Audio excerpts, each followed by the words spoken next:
नमस्कार सर्वांना, मी आहे मृणाल आणि आपल्या या कुकिंग ब्लॉगमध्ये मी तुमच्या सर्वांचं स्वागत करते। तर आजच्या कुकिंग ब्लॉगमध्ये मी तुमच्यासोबत झटपट बनणारी अंड्याची भुर्जी मी कशी बनवते याची रेसिपी शेअर करणार आहे। अतिशय सोपी रेसिपी आहे। चला तर मग सुरुवात करूयात। इथे मी मोठ्या आकाराची 6 अंडी घेतलेली आहेत।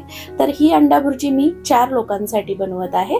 एवढी अंडी आहेत तेवढेच मी कांदे चिरून घेतलेले आहेत। अंडी आणि कांद्याचं प्रमाण सारखं घ्यायचं आहे, याने अंडा भुर्जी खूप जास्त टेस्टी बनते। इथे एक मोठ्या आकाराचा टोमॅटो बारीक चिरून घेतलाय आणि ताजी कोथिंबीर धुतलेली ती सुद्धा बारीक चिरून घेतलेली आहे।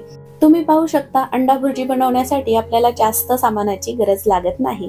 तर इथे गॅसवर मी एक मोठी लोखंडी कढई ठेवलेली आहे आणि त्याच्यात आता मी 3 ते 4 चमचे तेल टाकत आहे आणि तेल गरम झाल्यानंतर सर्वात अगोदर आपल्याला कांदा छान परतून घ्यायचा आहे।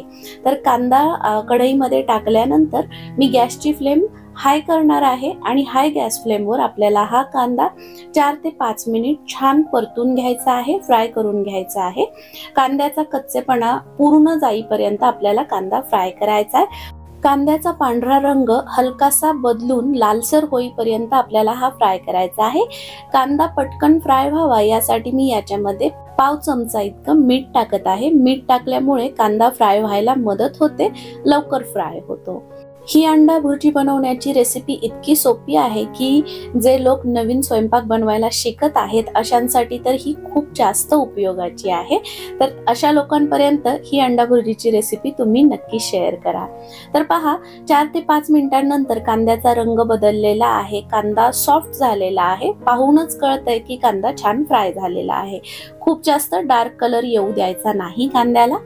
तर आता याच्यामध्ये मी हळद आणि थोडासा हिंग टाकणार आहे।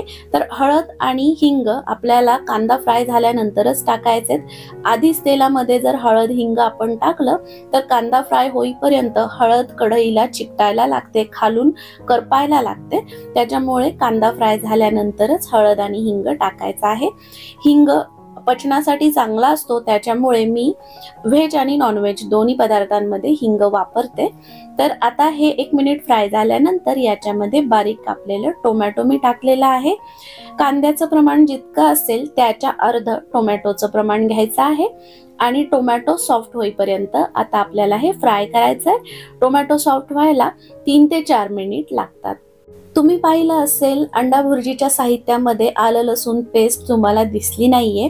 याचं कारण असं की ही अंडा भुर्जी बनवताना मी कांदा लसूण मसाल्याचा वापर करणार आहे आणि कांदा लसूण मसाला जर आपल्याकडे असेल तर आलं लसूण पेस्टची गरज पडत नाही।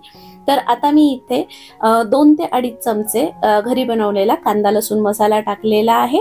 त्याचसोबत पाव चमचा इतकं मीठ टाकलेलं आहे। आपण अगोदर थोडंसं मीठ टाकलं होतं, त्याच्यामुळे मीठ थोडंसं कमीच टाकायचं आहे आणि याला व्यवस्थित फ्राय करून घ्यायचंय। जर तुमच्याकडे कांदा लसूण मसाला नसेल तर तुम्ही अर्धा चमचा आलं लसणाची पेस्ट याच्यामध्ये घालू शकता। तर आता हे सगळं फ्राय झालेलं आहे, तर मी कोथिंबीर सुद्धा आत्ताच टाकून घेत आहे। कोथिंबीर सुद्धा मी 1 मिनिट परतून घेणार आहे। कोथिंबीरीचा कच्चेपणा थोडासा निघून जाईपर्यंत मी याला परतून घेणार आहे। तर आपले मसाले, मीठ सर्व काही मी याच्यामध्येच टाकलेलं आहे। त्याच्यामुळे आता याच्यामध्ये फक्त आपल्याला अंडी फोडून टाकायची आहेत। तर इथे मी 6 अंड्यांचा वापर केलेला आहे। 6 अंड्यांची जी अंडा भुर्जी आहे ती 4 ते 5 लोकांना व्यवस्थित पुरून उरते। तर इथे पाहू शकता तुम्ही 6 अंडी मी याच्यात फोडून टाकलेली आहेत आणि गॅसची फ्लेम मध्यम करून मी आता ही अंडा भुर्जी व्यवस्थित फ्राय करून घेणार आहे। अंड्यांचा जो ओलसरपणा आहे तो पूर्णपणे नाहीसा होऊन द्यायचा आहे। तोपर्यंत आपल्याला ही अंडा भुर्जी सतत हलवत राहायचं आहे। गॅसची फ्लेम हाय करायची नाही, लो टू मीडियम गॅस फ्लेमवरच आपल्याला ही अंडा भुर्जी अशी हलवत हलवत परतून घ्यायची आहे।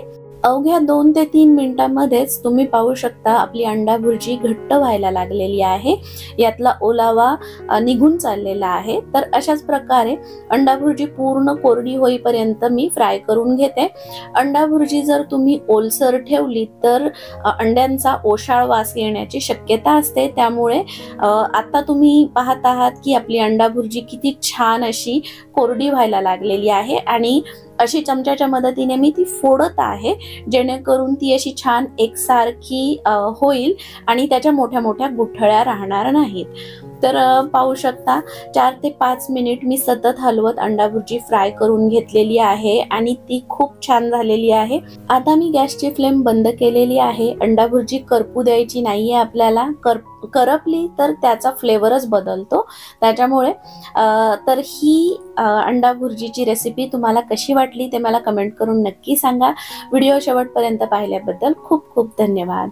पुन्हा भेटूया पुढच्या रेसिपी सोबत. तोपर्यंत स्वतःची काळजी घ्या. Till then bye bye friends.